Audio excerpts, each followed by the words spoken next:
Yeah, I don't think it was necessarily in that one, though. Oh, maybe.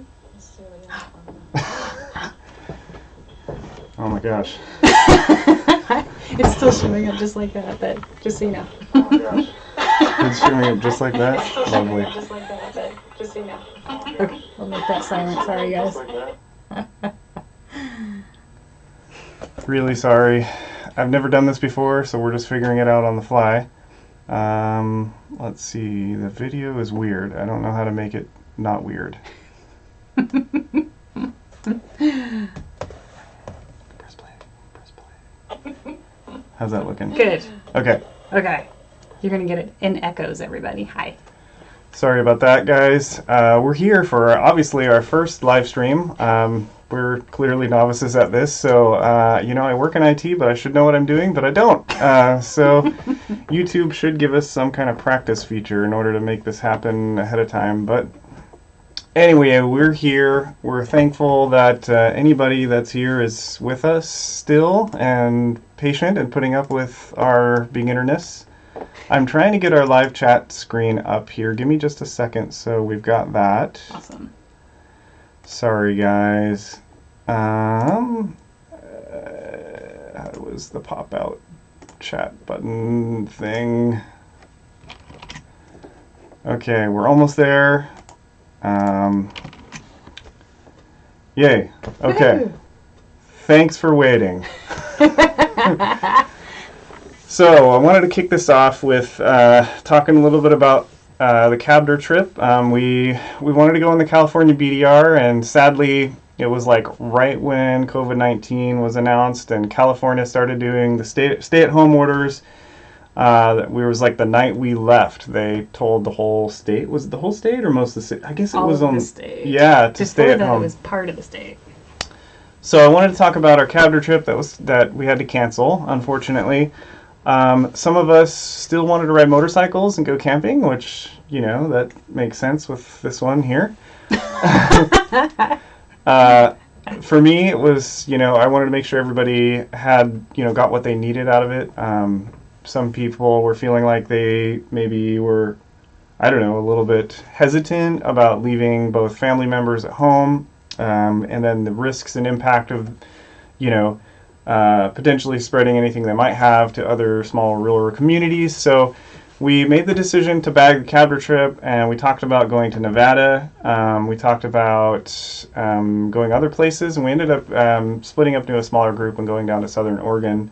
And we had provisions and plans to stay on the bikes for 10 days, but it was cold enough at night. I think it was like down in the upper 20s that we just decided, 2.5 days was enough. It was pretty short. Yeah. And then Oregon closed, so we were glad we were home. Yeah, and we had enough cell service here and there to find out that Oregon was closed, so we bagged the trip. It was super fun. We had a great time. About half of us came. It was me, you, Alan, and Eric. And Alan ended up bailing first because he had a rough night with his tent and sleeping bag setup. It wasn't quite warm enough for what we were doing. And his air mattress went flat. Oh, yeah. And then he ended up, I guess he was he went to bed super early, so he ended up laying on his water backpack, and then it leaked all over his sleeping bag. So not only did he have a no air mattress, but he had a wet sleeping bag. So I understand. And then the next morning he had even more bad luck. He ended up, he was leaving to go visit his parents, and he ended up running into a deer. And he was fine. I think his wrist is hurting a little bit, but the bike took a little punch in the face from the deer. Interesting. So I'm glad he's okay. Nothing serious happened. So that trip ended up being Chris and I for the last, day? Yeah. The last overnight? Yeah. And, she told me at one point we were sitting around the campfire. We didn't have a campfire. We had a pile of cow manure. Wish we had a campfire. It was cold. We were sitting around the camp stove and drinking tea and really thinking, we were in some really beautiful place, but we were really thinking, I wish we did this more often because, we tend to ride with a lot of people. Not a lot of people, but we ride with friends, and we forget to kind of do relationship riding time. So yeah, that was fun. It was kind of nice. Yeah. Yeah, so we just, I want to say hi to everybody, Jeff and Sound Mind Adventures and Minda and Critter Moto and Liberty Tree. I saw the question, where did we go? We actually just went all the way to the Nevada border, but we didn't want to leave Oregon, and then just worked our way back on a few little spots, camped on the way wherever we found, so that was kind of fun, because we really had no idea where we were. Let's be clear, it was a highway trip down to Southern Oregon and then an off-road trip for the portions that we were off-road. And then we slabbed it home the last day, which was kind of interesting. Yeah. So that kind of leads us to the next thing we want to talk about, which is riding during COVID-19, because there seems to be like two different groups of opinions. You know, some folks are really for get out on the bike and socially distance yourself on the bike, and you know there's the perfect time to ride because you know there's not many people out there and that kind of thing. Mm-hmm. And then there's another kind of group of folks, I don't know, I guess there aren't two groups, but there's sort of two extreme opinions, and the other end is that you know you could potentially get hurt and overwhelm the healthcare system, or potentially cause issues with getting other people sick in the ER or getting yourself sick. So the risks maybe outweigh the rewards for some people. And so I wanted to talk about that a little bit and also ask you guys what you're doing during COVID-19 for your riding stuff. So there are no right or wrong answers here. Yeah, we're just talking about it. And I've got to be honest, full disclosure, I really haven't gotten, other than that trip that we did, we haven't even washed the bikes since we got back. And they're dirty. It's been raining every day. I keep planning on washing the bikes. So anyway, Chris, why don't you kick us off with talking about what are the benefits of riding during COVID-19?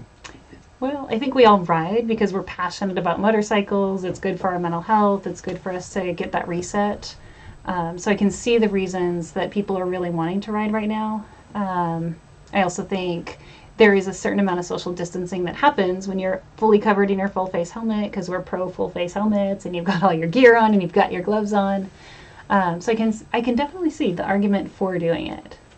Yeah, and I think a lot of people have a lot of stress and anxiety and worry about what's going to happen to them. Mm-hmm. Both from like, am I going to get sick, or am I going to have a job, or how am I going to pay my bills, or even just having interaction with other people. We don't have that social time that we used to have, which that's a big issue as well and can lead to stress and anxiety. So all of those things added together, it can equate to that sense of, hey, I want to get out on my bike and relieve some of this stress. Yeah, definitely. And just kind of listening to you guys, it looks like we have like the full range. Like some people staying home, not worth the risk. Some people riding really carefully, because I totally get the mental health side of it. Yeah, that keeps you safer now. I like that. Yeah, definitely. Yeah, I find myself not riding because I'm more on that side of, I tend to be accident prone, and I've seen a lot of distracted driver and a lot of stressed out people. I work in mental health, and I don't think anybody's really at their best right now, and I also don't think I'm necessarily at my best. So it may change because it's only been 2 weeks and I'm itching to ride already. So my opinion may vary. Yeah, I'm just itching to have a day off. I've been working for 12 days straight now without a break.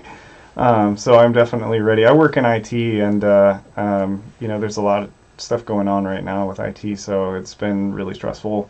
But so I'm definitely feeling like I want to get out and maybe not tackle the most gnarly stuff, but definitely get out on the bike and have a little fun. And no wheelies. They're a victimless crime. So on the other end of that spectrum, talking about, some of the folks I see in the comments are talking about, the don't rides and what's bad with, the kind of things that you would run into, like we talked about earlier with, emergency rooms and people who are sick there, and potentially, you brought up a good point when we were talking earlier, which was follow-up visits. Let's say you break a bone or something, or you tear a ligament and you have to have a doctor's visit every, 2 or 3 weeks. A lot of those, I guess they would consider non-essential appointments are getting canceled or postponed. Mm-hmm. Could really impact healing and even physical therapy. Not everybody's doing live physical therapy right now. Yeah, true.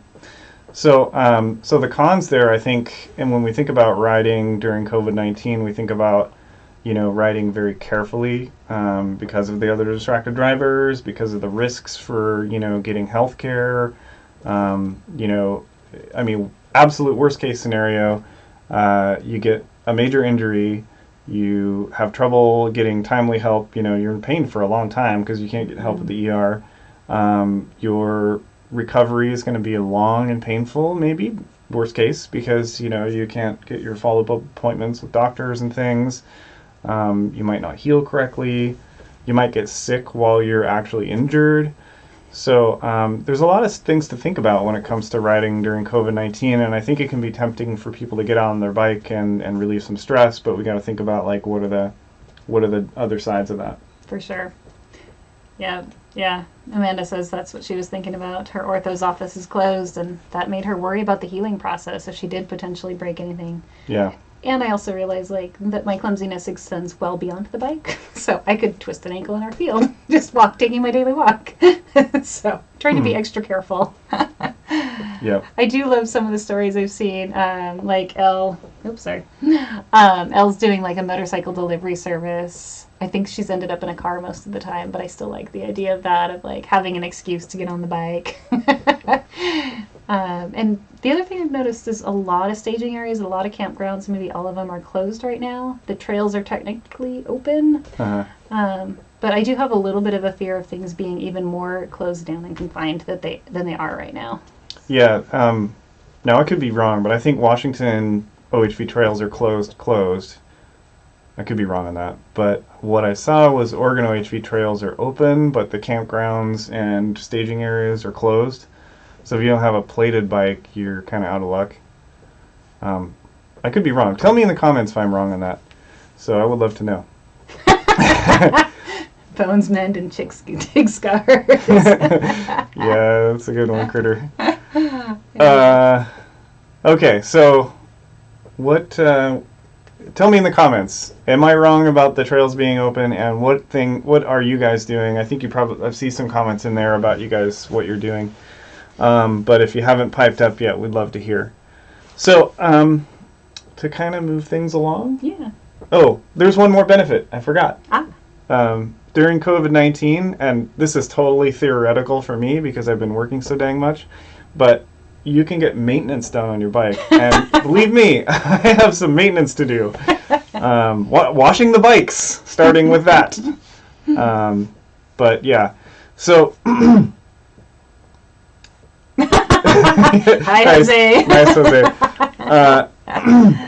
So moving on from that, I want to answer a couple of questions that we got on Instagram. Amanda asked what section of the Wobder is our favorite.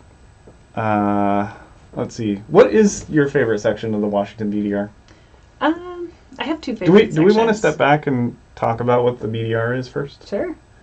For anybody who maybe doesn't know. I mean, I would expect that if you're tuning in, you might know what the BDR is, but we'll tell you really quick.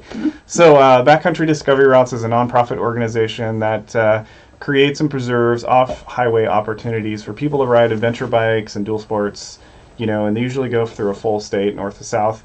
And what's really great about the BDR is that it's totally volunteer-driven, it's free to download the tracks, and all donation-based. So the whole organization is run based upon membership donations and donations from companies that are our industry sponsors and partners.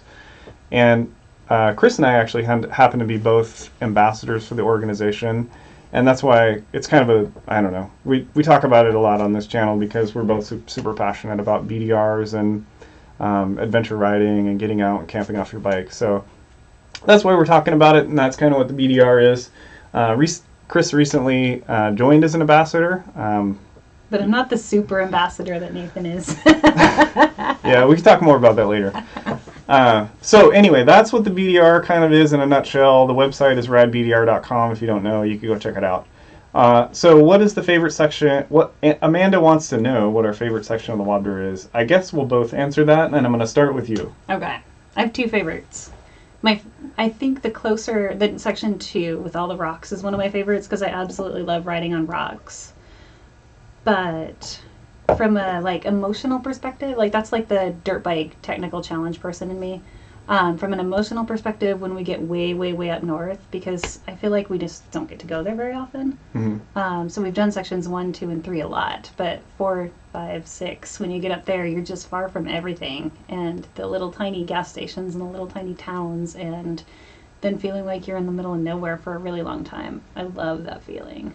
Yeah, I agree with you. You know, I have to answer very similarly to Chris. I don't know. I think one of the great things about our relationship and our adventure riding together is that we both kind of have a similar style of riding.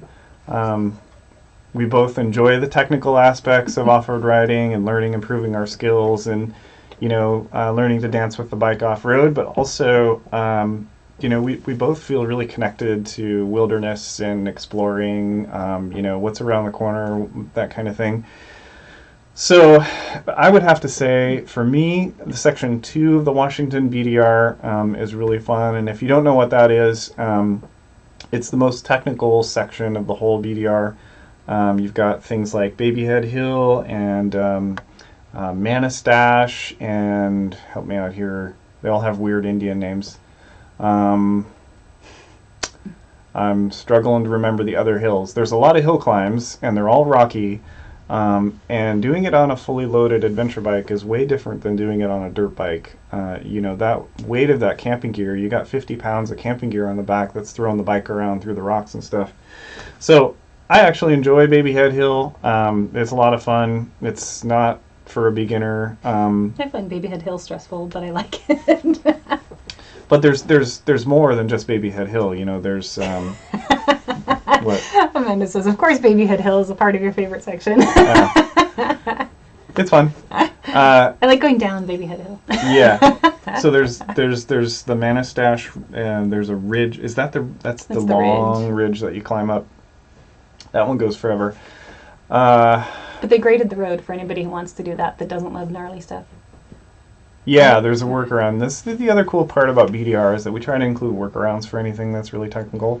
So people can still enjoy the parts that I'm about to tell you about that I enjoy without doing the crazy hard stuff.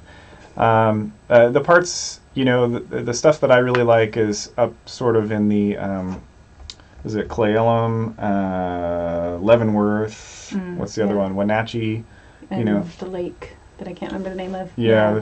I can't either. There's a section of the Chelan. Lake Chelan. Thank you. Yep. Just before you get to Lake Chelan, there's a section called the Jungle where you get to go downhill, and it's like really messed up road, but it's not quite as steep or as bad as Babyhead. It's got like all these potholes, and the forest is kind of coming in, and like you have to push your handlebars through it and stuff. It's really fun. And it's just switchbacks all the way down. Yeah, and one of my other favorites, a part the Washington BDR, is called the Ruby Grade.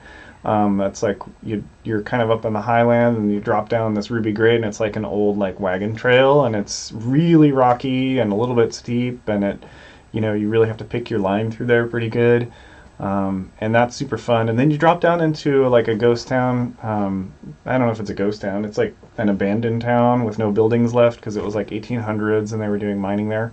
And so it's cool to stop and read the history of towns like Ruby and that kind of thing. Critter Muda, come down and ride with us. Let's see. We have not done Idaho. Can I say because it would be too easy for Nathan? No. I'm the one who's been resistant. I wouldn't say it that way. I wouldn't say it because I don't mind easy. What bothers me is when it's easy and boring. Like there's no scenery. And so I would do Idaho. I would totally do Idaho. It's 1,300 miles, and I've just got other. Well, we've got other topics to talk about. So this is why I'm not doing Idaho, is the other topics. That's right. You were going to go do it by yourself, and then the other topics happened. Yeah. So, it's not that it's a too easy thing. I don't mind the terrain that's easy. What I don't like is when it's like a gravel superhighway with trees all around you and no views, and all you're doing is riding on this flat, smooth gravel superhighway. It gets boring after a while. So, that topic leads us into Amanda's second question, which was... Thank you, Amanda. Thanks for asking questions. It helps. What is it like being a BDR ambassador? I'm going to let Chris start. What do you think it's like for you to be a BDR ambassador? For me to be a BDR ambassador, it just means that I get to talk to a lot of people, which I really like. So the things that I've helped out with so far was a little bit at Touratech Rally last year. And then I got to fly to Minneapolis and what did we do there? What's it called? International Motorcycle Shows. Yeah. So we got to host Progressive the whole shows. the little adventure out area with the 3D glasses, and there were kids, and I got to put them on the motorcycle and put the 3D, what is it? Virtual goggles, Virtual reality. goggles. Yeah, I'm not into the technical terms. And it's I don't know, it's really fun to get to share something that I love with people that may or may not get to do that in other ways. There were also a bunch of cruiser riders who were like, whoa, that's really cool. And then they were nauseous, so that was entertaining too. Yeah. What else do I like? I think that's most of what I've done. We were going to go to the fundraiser this year that got postponed / canceled. I don't know the full story on that, but getting to connect, I think that's the other thing I like, is connecting with the other people who are passionate about the BDR. And I only do that on this much level, so I'll let you talk. What's it like for you to be a BDR ambassador? Well, and you're a new BDR ambassador. You haven't That's true. Found your role yet. That's one of the other things is that for anybody who's volunteered in a volunteer organization, you it's different. At work, your boss tells you what to do. What? Oh, there's just sweetness happening in the chat. This is my favorite thing about live chats. Crittermoto says, Amanda's a rock star and my daughters and I love her. And then as the magpie plays, gives digital virtual hugs, and it's just all wonderful. Okay, go ahead. Critter number 4 thinks Nathan is cute. Well, I'm taken, so... Does critter number 4 have 2 legs or 4? Oh my. So yeah, I think it's interesting because when you work a normal job, you get used to kind of your boss giving you work to do. Whereas in a volunteer organization, yeah, there's some of that, but mostly it's how do I take initiative to help the organization further its goals? And so you do a little bit more of your own goal setting and your own steps to those goals. Mm-hmm. And it took me a little while to figure out how that works. I got some really good tips from Ron West on that. He's a super influential guy to just about anything that I'm doing with the BDR. So, Ron, if you're watching this, thanks for all your positive influence / I don't know, nudges. So, what was I going to say? Okay, the BDR. What I like about it being an ambassador. I think it's just a chance to not constantly, but to always have something that I'm passionate about that I can go out and rewrite how I'm gonna share that passion with people. I don't know, does that make any sense? It pulls you to be your best self because you're always being an ambassador for the sport, or is it something about nurturing? I think it's the connecting with people, but also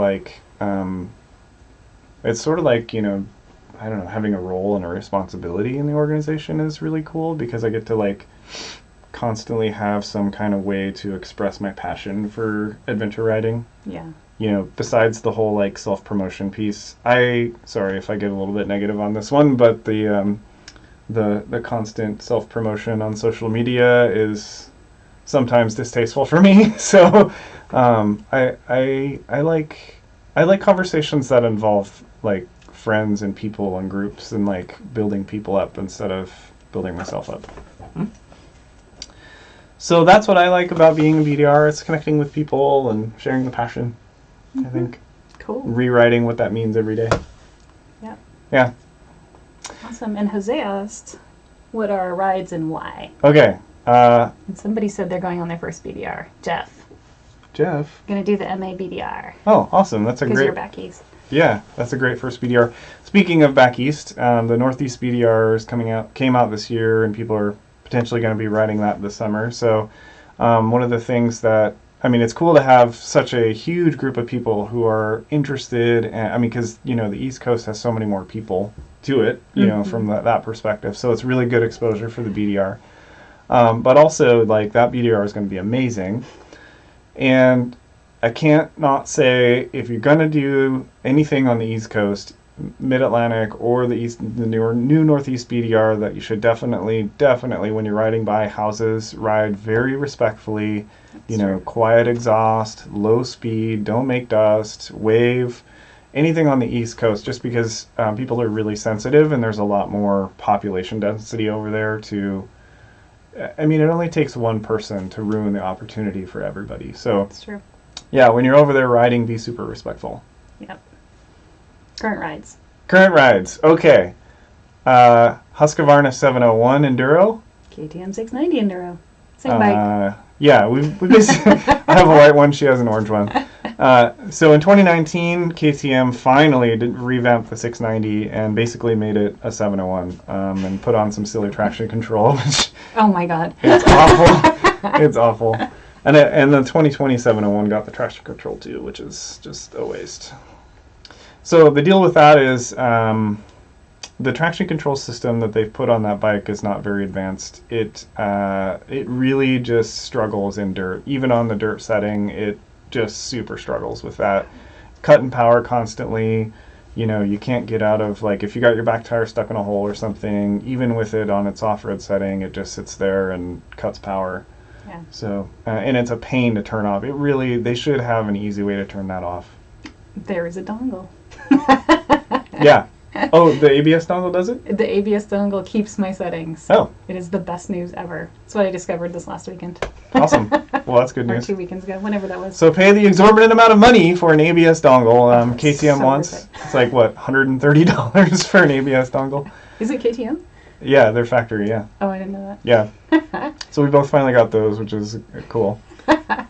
We are not the only ones who hate traction control. Yes. Yeah, Yes. I'm really glad that I've only got ABS. Why do you like the 701? Why'd you pick it? I don't know. Well, let me start with hindsight 2020. I probably would have picked a 790. Honestly, my heart was set on a Tenere 700, and I actually put a deposit down on one. And the Tenere 700 was delayed so many times that I actually pulled my deposit. This was about 2 years ago. 2018, yeah? Yeah. This was about 2 years ago. I pulled my deposit because they're still not out in the U.S. And, I think Yamaha really bungled that. They're making a good bike. They just need to release the damn thing. Yeah. So I wanted the T7, and I think I still would pick the T7 out of all of them. The 790, if I was to buy a bike right now, that would be the one I would buy. The disadvantage of the 701 versus the 790, I think, is that it's not as creature comfort. Like the foot pegs are what really bother me on it. They're really tall, and my legs, my knees hurt after a while from being bent. The bars are really close to me, and so it's a really kind of bent over, hunched, kind of crouched position. And Jose wants to know if you think the T7's too heavy. people focus so much on weight. Honestly, I haven't ridden one, but for the kind of riding that I would do, it'd be fine. I think that 1200 GS is too heavy for me than what I like to do, but 460 pounds I think is around the weight of the T7. Okay. That's pretty standard for adventure bikes.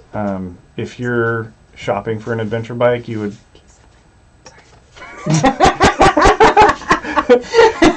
You'd probably be expecting an adventure bike in the 450 range. It's pretty normal. Yeah. Yeah, both the 790 and the T7 are heavier than our bikes for sure. Yeah. There's So a different feeling with it though. Like when, I don't know, but for the T7 obviously, but riding the 790, it felt really different.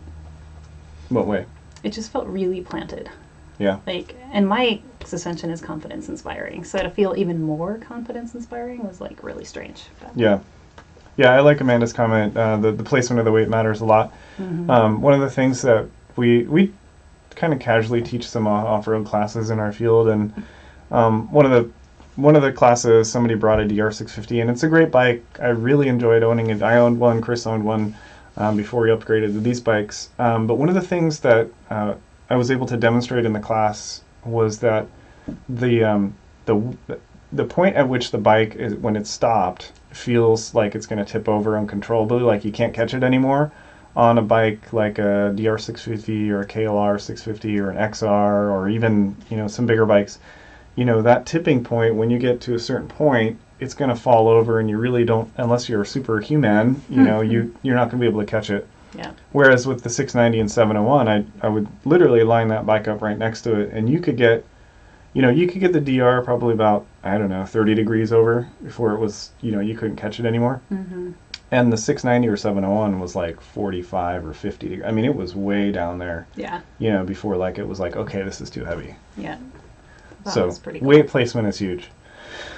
So yeah, that's what we're riding. We've also got dirt bikes. Chris has got a Beta Cross Trainer, which is a fantastic motorcycle. If you're into dirt biking and trail riding and that kind of thing, it's a great bike. That engine is like the best two-stroke ever made. Unkillable tractor machine. Especially with the Recluse. Yeah. It's great. Yep. And I've got a YZ250, which I've had. It was actually my first bike, so I still got it. I don't think I'll ever sell it. Which is CRF 250L all the way. Yeah, both of us. Hey, actually, Critter Moto. Chris and I both got to ride CRF. I rode the rally version, but Chris rode the L. We went to Hawaii, went to Maui, and we rented bikes, and that's all they had. So I had actually reserved a KLR, but they gave me that instead. And I can totally see the appeal to that bike. It's not a pavement burner. You won't win any drag races, but so much fun and easy, approachable bike. The suspension is soft, but it's, for somebody who's just learning to ride off-road, or they're building their skills and they have a small budget and they want a reliable bike, it's a great bike. For sure. Cool. So, what else? Okay, I didn't say who asked this question. Can't remember, but somebody asked if we ride 2-up ever. So we started, actually, our first date together was on the back of my sport bike. Well, she was on the back, I was on the front. That'd have been scary, yeah. since I'd never we were both on the back, right? But it didn't take long for Chris to go, no, I'm ready for my own. And it wasn't because I was doing something silly. It was, well, it may have been doing something silly. I mean, we did silly things, but I loved it. You just like the idea of controlling your own bike, so... Well, you started me on a dirt bike, too. Yeah. So I stayed on the back of yours for quite a while. Yeah. For the street. I remember we had one trip from Seattle to Vancouver, Washington. That was a long time. On my little 600 sport bike. Yeah. That was a long trip. But I loved it. So, yeah, we've definitely done some 2-up, but lately I don't think that's ever going to happen again. It's really scary to ride on the back. Like, just because we have different riding styles, I think, and we approach things differently, and so I feel really out of control. Yeah. The last time we were 2-up, I was backwards on your Husky. I wish I could bring up the screenshot. she was on my filming. Instagram story today. Yeah, she was filming Carl. That was great. It was hilarious. Yeah. So we got to hear the most riding areas in Vancouver, Canada were closed. California Desert, BLM. Why not Nathan on the back? I know, he could put his foot down when we got to the stoplights, right? Yeah, probably. Oh dear, I've lost it. There it is. California. What did they say about California? OHV are still open, but campgrounds are closed. Yeah. Dispersed camping is still... That sounds like Oregon. Yeah, I think it's that you can't... What's the right word? Can't congregate. No congregating. No congregating. Moving only. Yeah. Yeah. Great time to have a dual sport. Just saying. So, let's transition to talking a little bit more about the BDR. Okay. Sound good? Yes. Okay. So, part of the piece, the piece that I wasn't going to mention earlier is that my role at the BDR has increased a little bit recently. Apparently, people like me, which is kind of cool. People in the BDR like me, so I've been selected to do a couple of additional tasks. This is what I was talking about earlier about when you're a volunteer, you get to do more based upon your participation level and interest and excitement. So I'm on the, the route scouting team, which is really exciting. It's a team of 5 people, including myself, and we're going to be responsible for scouting all the BDRs going forward. So that's like a huge, huge honor, and I cannot cannot say how excited I am about that. To be able to create that kind of, to create a BDR is just like giving birth to like adventure. It's amazing.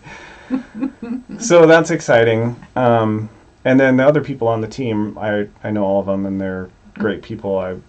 We're gonna have so much fun scouting BDRs together.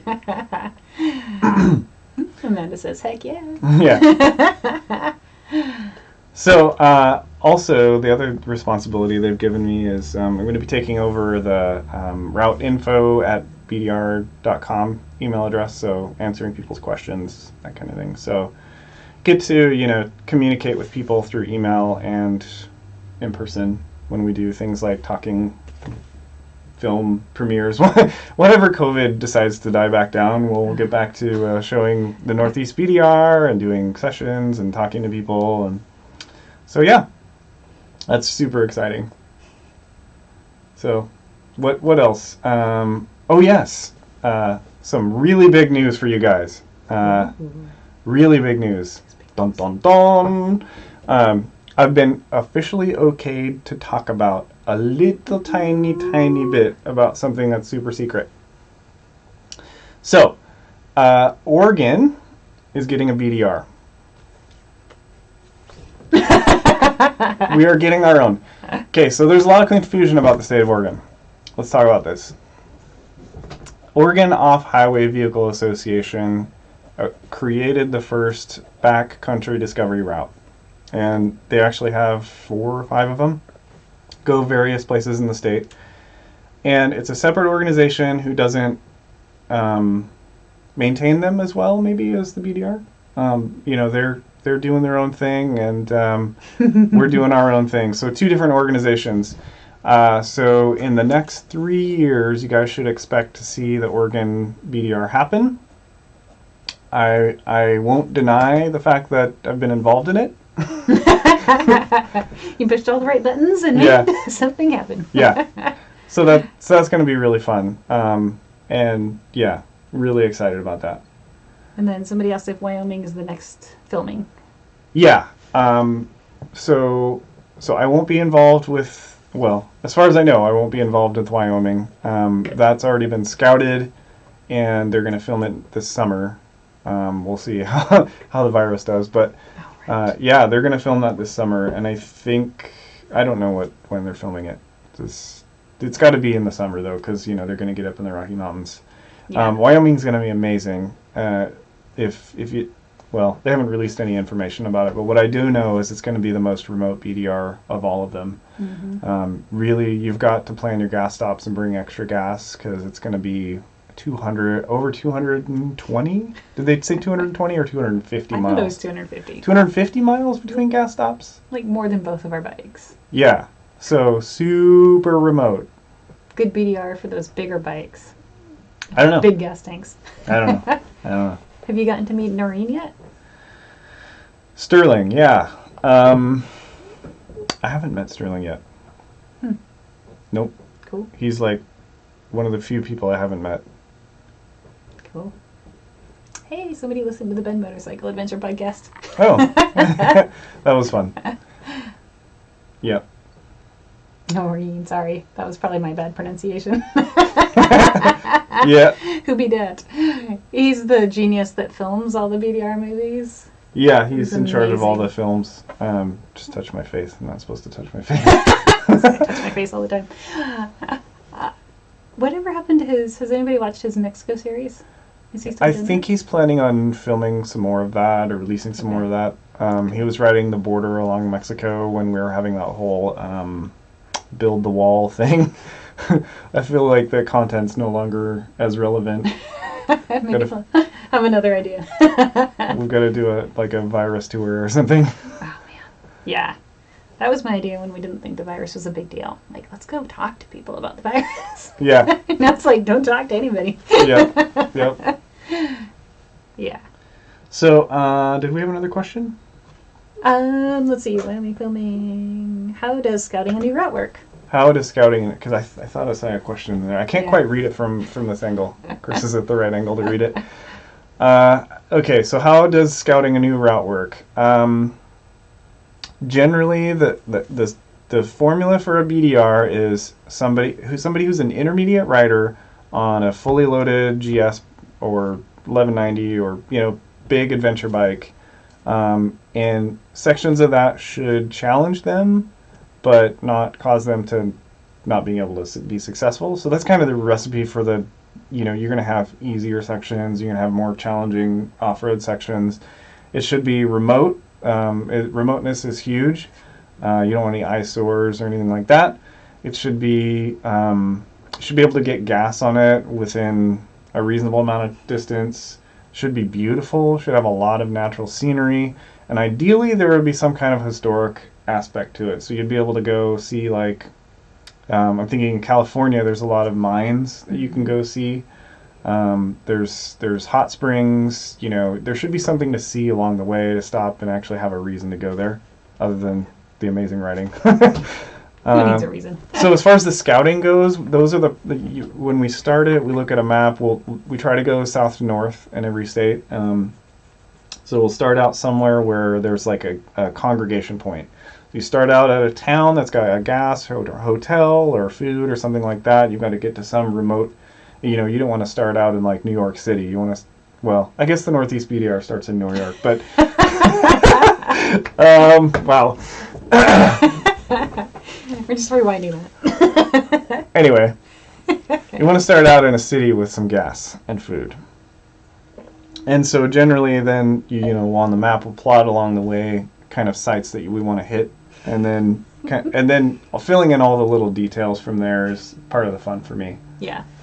Because you'll go up a road and you'll scout it and be like, oh, that was good, or, that really sucked because it was like super boring and there wasn't any views, and so the finding the route, like as far as like what's really pretty or what's challenging or what's interesting to ride or what has good campsites, or that's sort of the fun for us.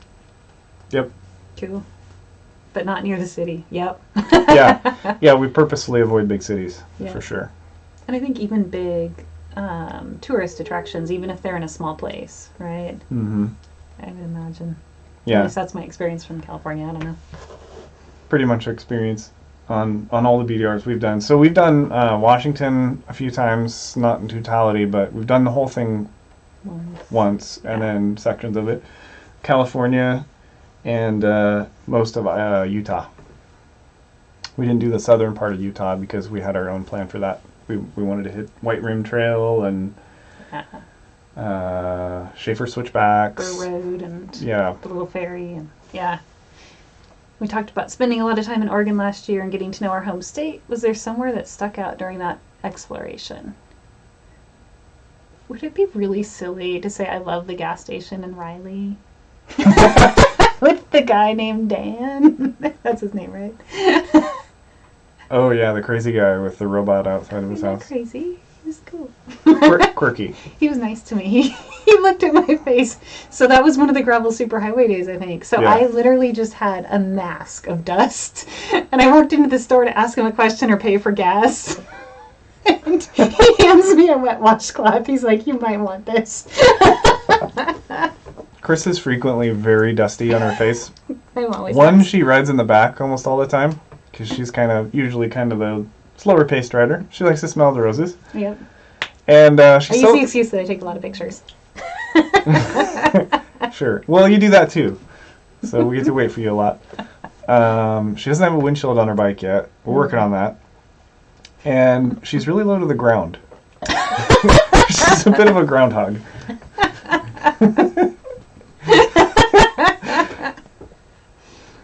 Yeah. So what was your favorite part of Oregon that we explored? There's places I knew you were still going to want ask to go. me that. Oh, sorry. Well, I can't talk about anything on the Oregon BDR, so all of those things aside, stuff that's not on the Oregon BDR, I haven't seen yet. I want to get to the Wallowas. I've seen pictures, and those look amazing. Yeah. This is a total BS answer. I guess I just don't think that way. I think, like, what else can I see? So there's the 100-mile lake, Oahe Lake. There's some, like, canyons and stuff down there I want to go check out.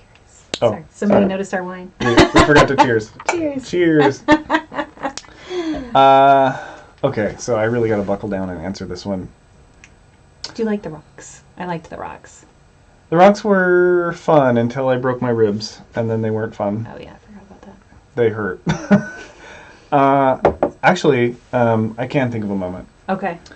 There was two places. One was the Rickle Ridge was one of my favorites. It's actually in the Oregon series that we shot. It's like this, basically you're riding this like 20-foot wide like top of a mountain. It's not a mountain, it's a ridge line. Mm-hmm. It's on the Oregon Route 5, the Oregon Off-Highway Vehicle Route 5. It's like at the very north end. It's just a gravel road, but it's like the road is the top of the mountain that you're riding on, and it's beautiful. That's really pretty. Yeah. And then that section right before we got into the train town. What was the train town called? Yeah, that wasn't on the route. Starts with an S. I don't remember. Sumter. Sumter. Yeah. Yeah. So the goofing around that we did right before we got into Sumter, that was super fun too. It was like really steep, like loose dirt.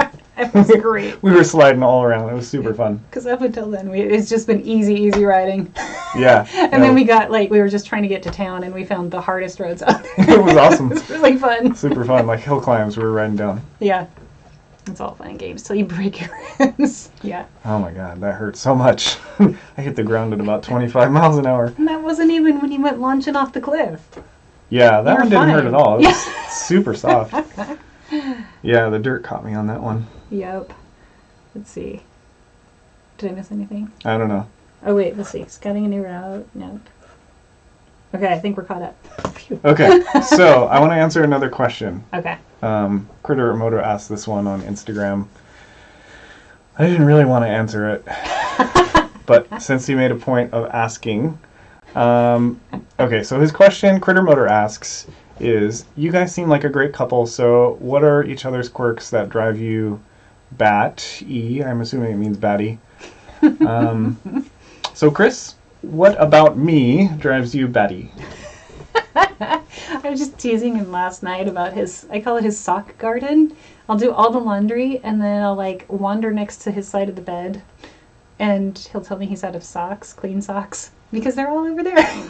Okay, so I can't sleep with socks on my feet. My feet are really hot at night, and so I take my socks off when I pull the covers up, and I just wriggle my socks off, and they end up next to the bed. And I forget that they're there. So, yes, that's a thing. I have hot feet. It's kind of endearing, though.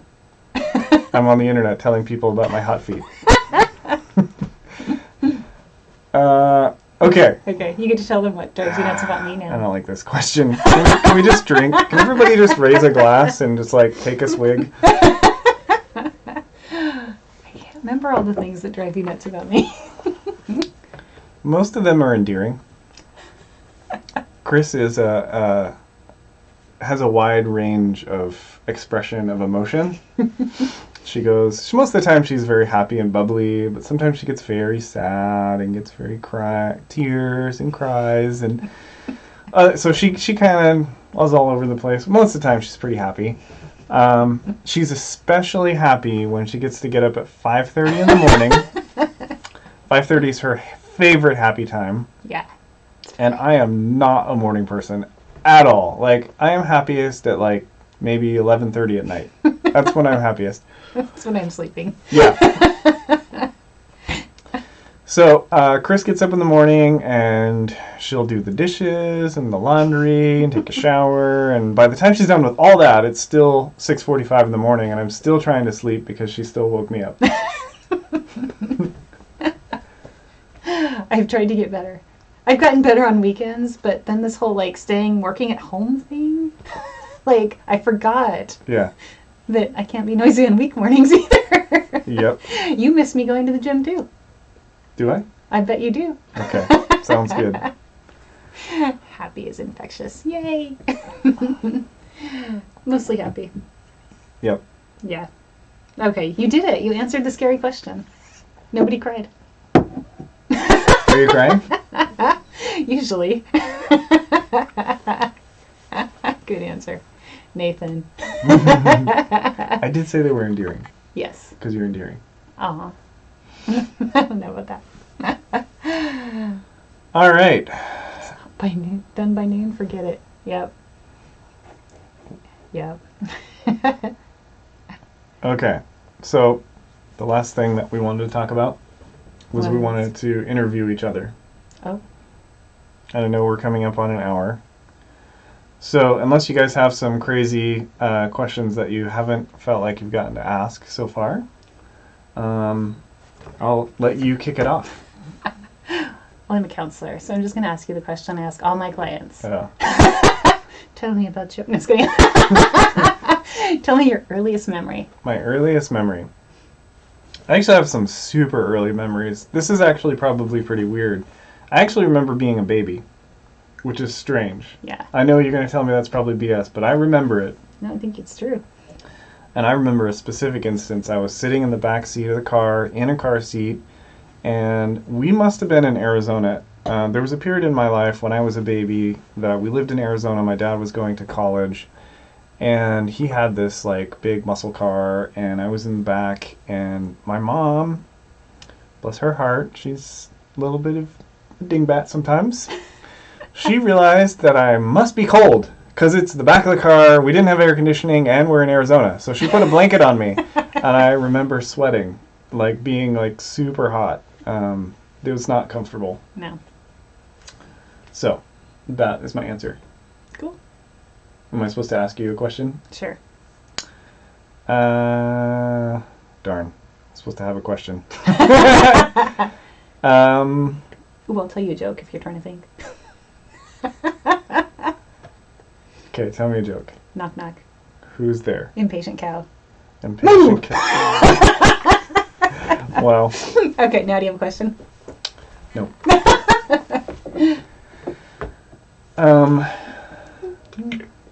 Okay, so maybe, why don't you tell us all the things that, tell the audience, tell them all the things that you do for motorcycling, like all the different volunteer things that you do. Okay. I did do a lot of writing for women ADV riders, and I would like to do more of that because I really enjoy writing about riding, but I have found myself super busy in other non-motorcycle things, and also it's hard to write and ride, and so writing takes priority over writing. I can't say all that. So I did a lot of that. So I was running, I still have, I'm supposed to be running their Instagram. It's just been a while, but I'll get back into that. And I'm on the Revit women's team, which has been really cool. Just really, I like the idea that Revit wants to get more women visible more visible women riders really out there as ambassadors. So if women have questions, or if anybody has questions about gear or about bikes or about riding, we're just there as kind of a public figure resource. And I think that's a really, really nice idea for a gear company to be doing.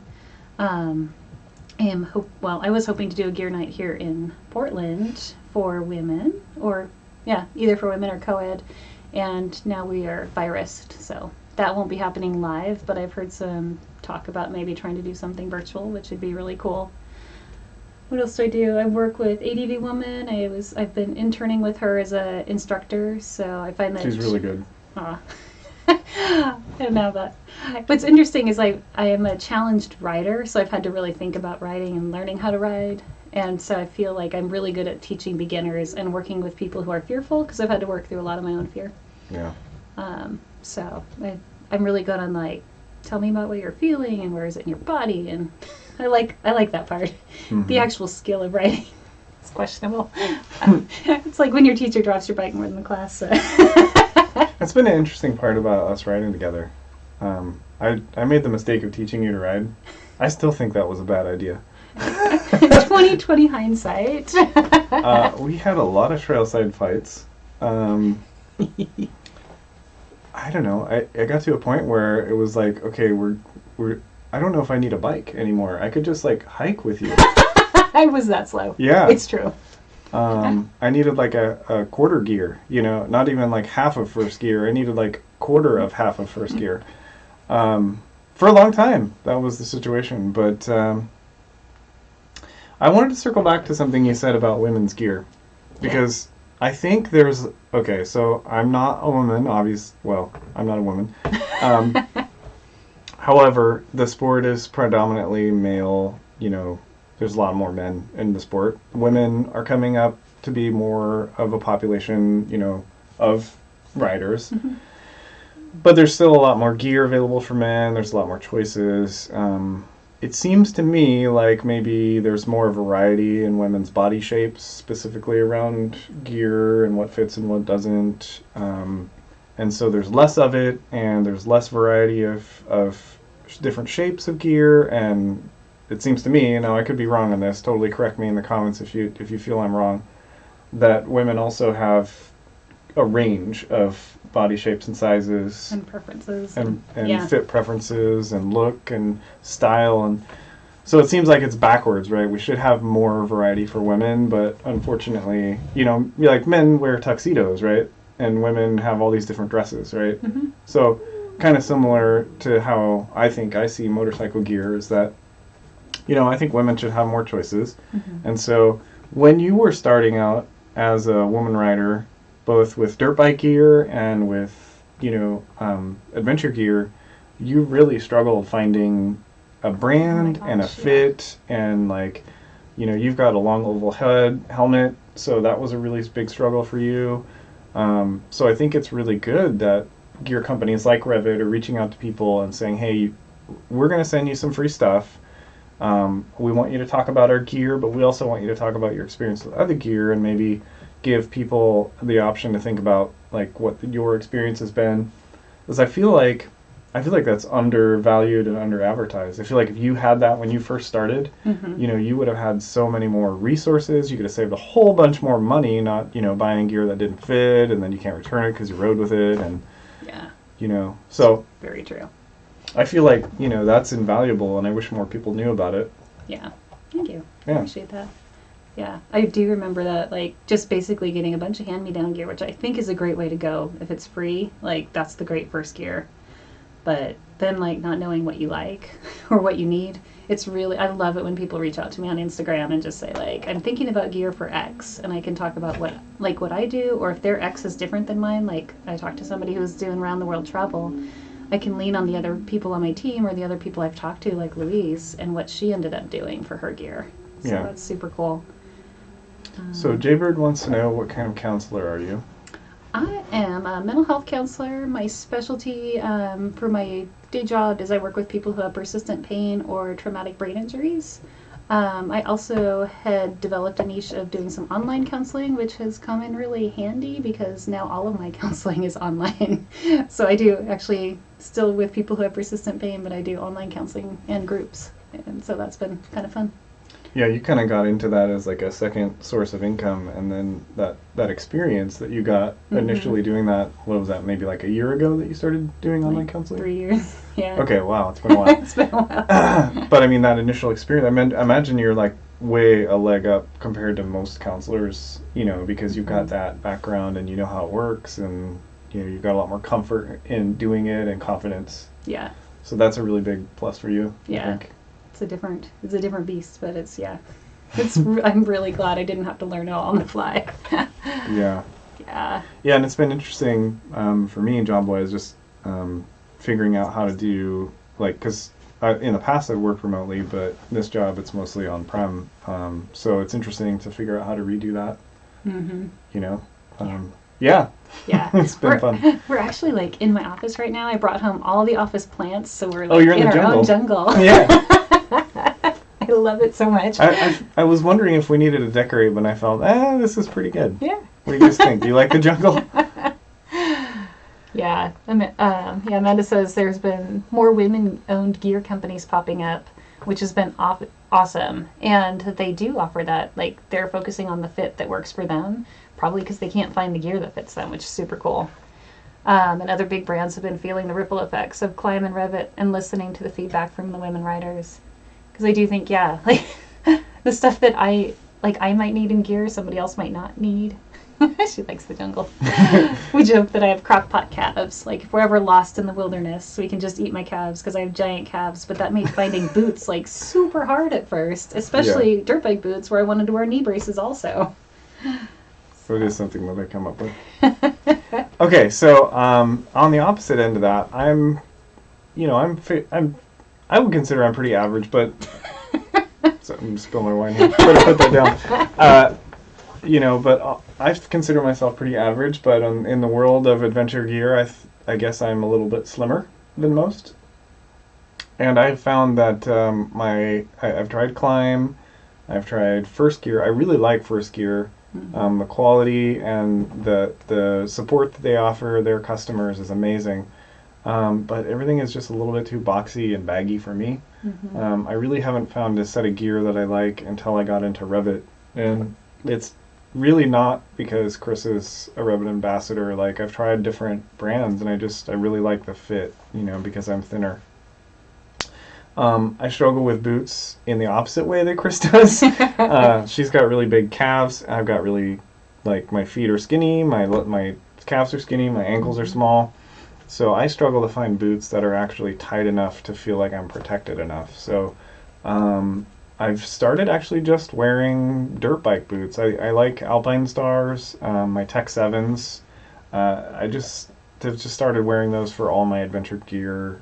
All of my adventure riding. They suck to walk around in. They're absolutely horrible for walking. But honestly, I'd rather have the protection and the fit. What was it? 2.5 years ago, I broke my fibula, and I attribute that to me being stupid. But also, Critter Moto's comment. Yeah, I'll tell you that story. We went on the bikes for a fun little easy day, and we were going to go fly the drone and just have a little fun practice drone day.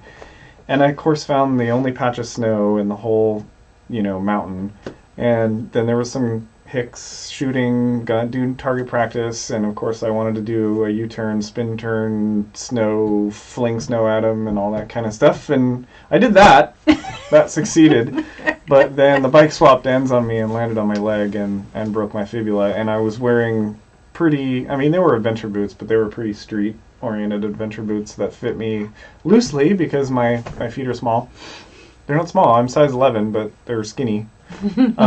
And I felt like my leg rotated more than it could have. The frame landed on me, so... Yeah. And I didn't figure out that I'd broken my leg until I tried to shift. It turns out you need your fibula for that upshift movement. Yes. And He was let's still fly the drone. I was fine. It didn't hurt. It was just annoying that I couldn't move my foot to shift. I think we should go home and maybe the ER. Yeah. I'm always the practical one. Yeah. Raining on the parade. So we have some questions. Yes. Oh, the ski boots in the 70s. Women's calves are lower in men's than men's. That's interesting. I didn't know that. And require wider cuffs. Yes. One of the things I love about my Revit boots, and I think they're called the Expedition. I'm not really great at tracking names, and I should be. They actually have the BOA tie down, or what would you call it, cincher, that off of a snowboard boot, which is brilliant. And they do fit my calves, which I also like. Let's see here. How tall am I? I'm 5'2", and I don't know if using the word tall is the right adjective for that. How short am I? Yeah. Yeah, I'm vertically challenged for sure. And my inseam is 27 inches, so I'm really long torsoed. Like when Nathan and I both sit up straight, I'm usually right now I'm taller than him, but I don't think he's sitting straight. So yeah, I have really short legs. It has affected my bike choice. Over the years, I've lowered a lot of bikes. I started on off-road. I started on a XT225. No, you I started started on a CRF dirt 80. bike, CRF 80. Yeah, I started on kids' bikes. But my first dual sport was the XT225, and then I needed more power, and then we got the BMW. Yeah, we got the BMW because it was the lowest bike out there.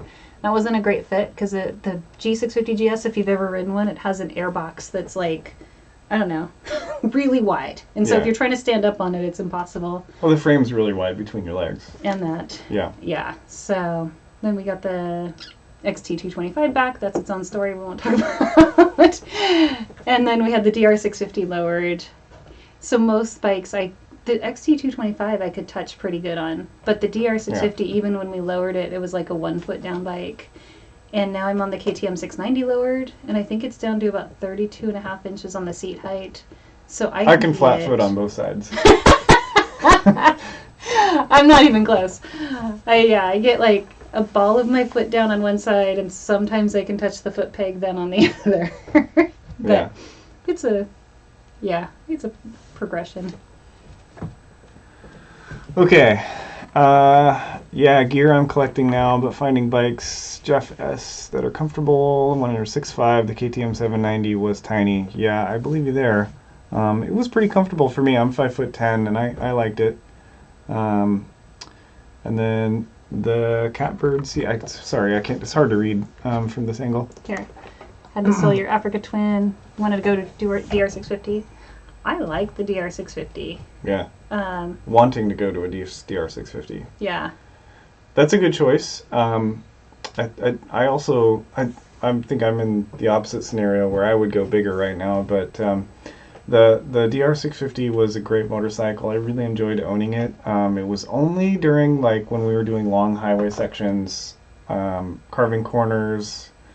It's just not quite powerful enough for somebody who has been riding for 20 years. You know, like who's got a lot of experience. It just, that 40 horsepower is pretty limiting. Yeah. And for me, the DR650 was probably perfect, except when we're doing the more extreme off-road. Like, even California is not that extreme, but I was out riding the suspension, and so you can do a lot with that, though. The bike's way cheaper to upgrade the suspension than to get a KTM 690, but I don't always go with the practical choice. Well, I mean, we had a choice. I mean, that's where the 690 the whole thing started from, is that after California, you got back and you were like, I am bottoming out my suspension front and rear. You were out riding the crap out of that bike. So I asked you whether or not you wanted to upgrade your suspension or you wanted to get a more capable bike. And that's what you chose. So, but I also see that you really struggle with touching sometimes.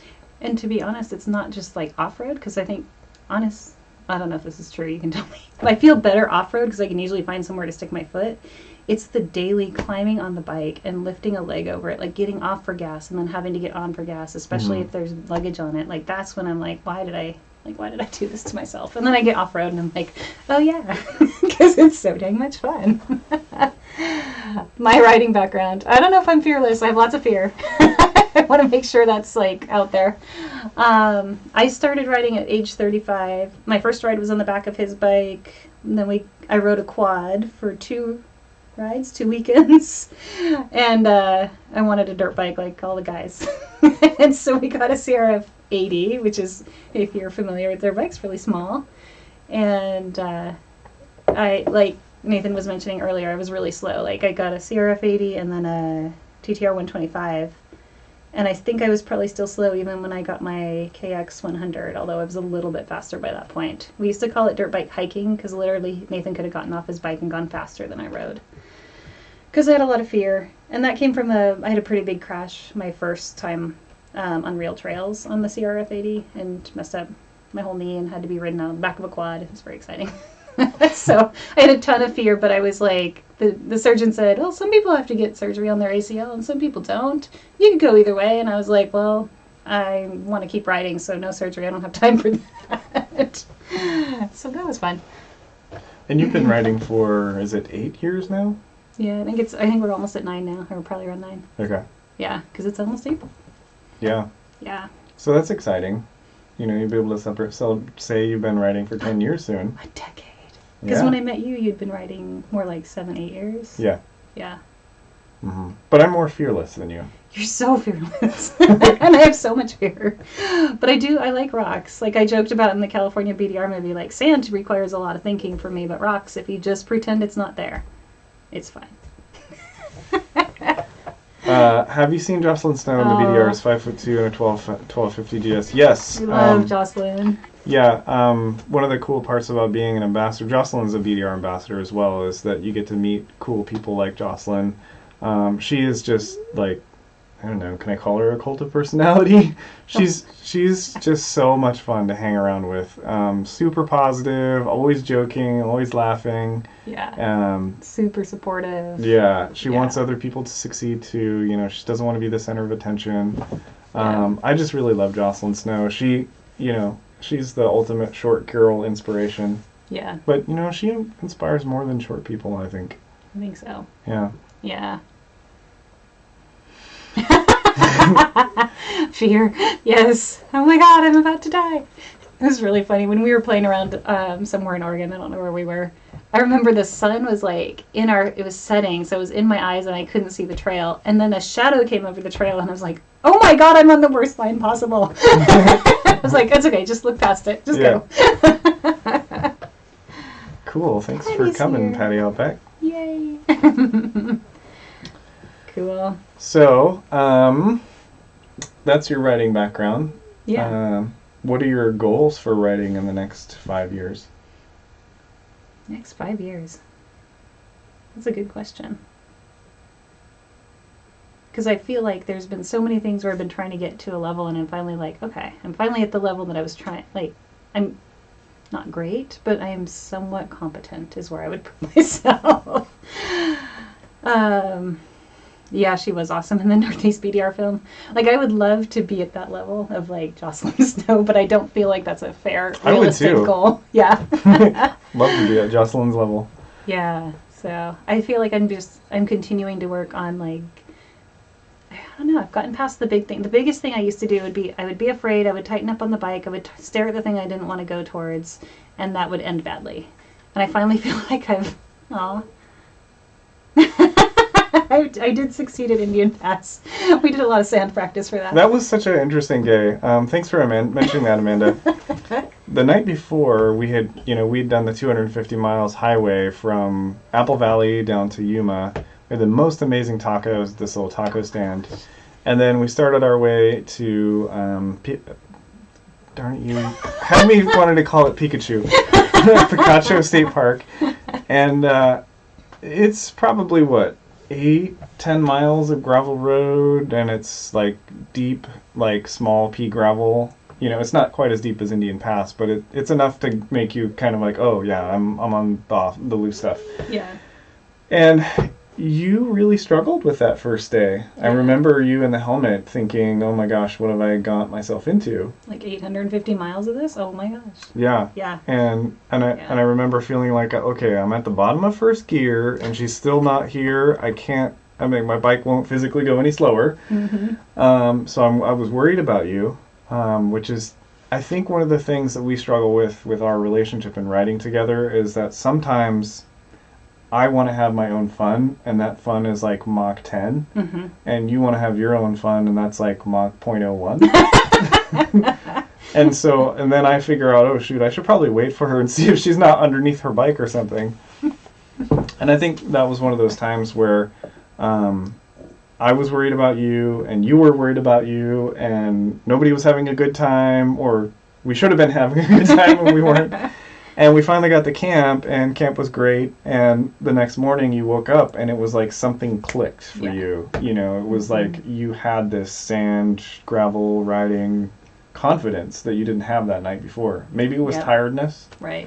And that's something that I experienced even just in our last trip that I'm like trying to internalize as something I've learned about myself is when I have to do a long highway stretch, I do not switch into off-road mode instantly. Like, easy stuff is really hard if I've been on the bike for a long time. Yeah. So that's a learning piece. Have we thought about doing the endurance races? We've done. Okay, back when I rode a half a mile an hour, I actually did do endurance races out there. There was a chapter in our dirt riding experience where we were doing endurance racing. I think that it was fun. It was a fun goal for me, and I think Chris was there to have fun too, but maybe it wasn't your thing. Yeah. I wanted to go with where the bikes were. Yeah. And ride the bikes. But I tell you what, I was not ready for any of that crap. You felt like a little sister. Oh, yeah. My favorite one was the one when we did the 12 hours, and I was like, I'm just going to be on my own team, and I did 3 laps of mud slogging. It was awful. Oh, gosh. And then I just parked my bike by the finish line so I could finish, and I was the only one in my class, so I was first place. That was super funny. Yeah. Yeah, that was some of the most extreme riding I've ever done, that 12-hour, because it was pouring, bucketing rain, for the whole 12-hour race, and, the track was literally, 2 to 3 feet of mud. I mean, I'm not exaggerating. No. It was full tire depth, like a 21-inch front tire depth, of mud. It was miserable, but it was also like you look back on it and you go, wow, that was kind of extreme. I can't believe I did that. So I think we've gotten the racing part out, and it really was that Chris didn't.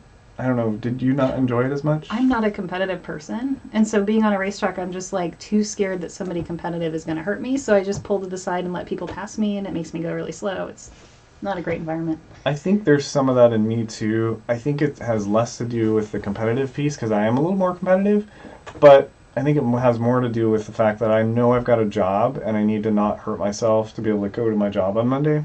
And I had a few crashes on that endurance race that really kind of, had me thinking about like how am I going to earn income with a broken shoulder or something. So I got to a point where it was like, okay, this really isn't fun. The fear of like really seriously hurting myself and losing my income would have been a really big deal. So we've really dialed back the dirt riding, and I think we're doing a lot more adventure riding these days because of the risk factor and just what's fun for us. Like we have found a piece of it that's fun for us together. You know what I was talking about earlier, where like for me, fun is at Mach 10. And you might be more at Mach 0.01. It's probably an extreme imbalance, but like if we're adventure riding, I can go off in the front and have fun and go fast, and you can go back and take pictures and I'm now reliable enough that you don't usually worry that I'm under my bike. Yeah. So yeah. I think we found something that we both enjoy a lot. Although I do want to go back on a play day whenever.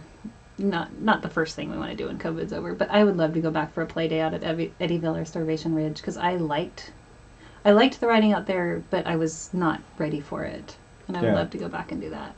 Yep. So Meg's Brap, definitely seen her. Gosh, yeah. She's amazing. Would love to have those skills someday.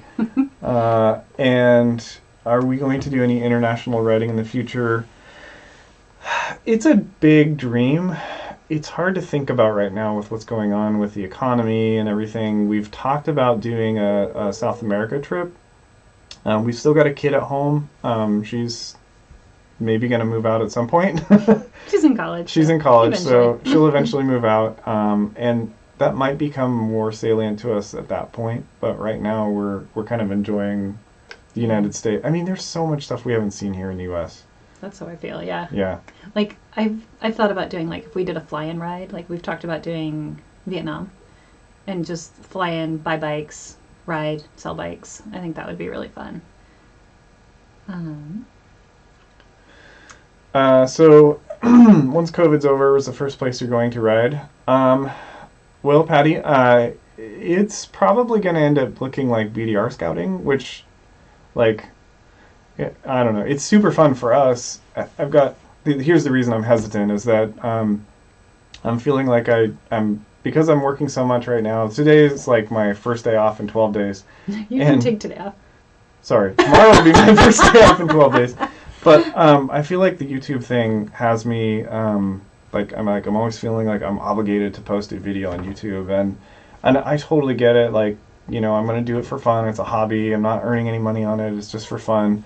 So I'm kind of doing it at my own pace, but I'm also feeling like with work and COVID and bike maintenance that's stacking up, and YouTube videos that aren't coming out, that I'm feeling like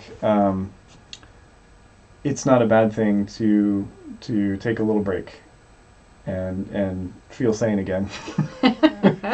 The BDR takes a lot of my time, and so where I'm going with that is that this summer we're going to be scouting for some of the stretches of Oregon that need a little bit of refinement, and then Northern California. So we're going to be doing a little work on that one with Ron and with Ron West. Cool. Yeah. So I'm feeling like YouTube videos might be a little bit sparse this summer because of that. We're going to try and do some stuff, but it may be more like weekend trips. It may be more like, I don't know. Maybe Critter Meadow will come down and we can videotape him. Oh, that'd be fun. That'd be super fun. You should totally do that, Critter Moto. Let's see. What else we got? Yeah. I really don't know the first place we would go, even if it was just like a short weekend trip. Oh, Brighton Bush. Yeah. Oh, yeah. Yeah, Brighton-Bush would be fun to We've go got to. a date with Brighton-Bush coming someday. Brighton-Bush is, if you're not from the Portland area, it's like a little, what do you call it? Like a meditative like a retreat? hot spring retreat. Yeah. Like you can get a massage and, I don't know, we were warned that if you're meat eaters like us, you need to bring your own meat. Bring your own meat. Because it's vegetarian there. Bye, little critters. Thanks for hanging out, Critter Motto. Yeah, we should probably think about Oh, yeah, we were going to wrap up. wrapping up. Oops, that went a little longer than I thought. So, yeah. A break is not a bad thing. Yeah, a break's not a bad thing. I'm feeling it. So, thank you so much, guys, for tuning in. I think we're going to go ahead and wrap up. We really appreciate you guys jumping in, and seriously means a lot to us that you're out there watching. Your questions mean a lot to us, and like I said earlier, I'm not super into like the self-promotion thing, so this is more about connecting with you guys than anything else and figuring out a way to engage people with this crazy virus that's going around. It's like, so important that we find time to video chat with all of our friends and family, so make sure you're doing that, connecting with the people that you love.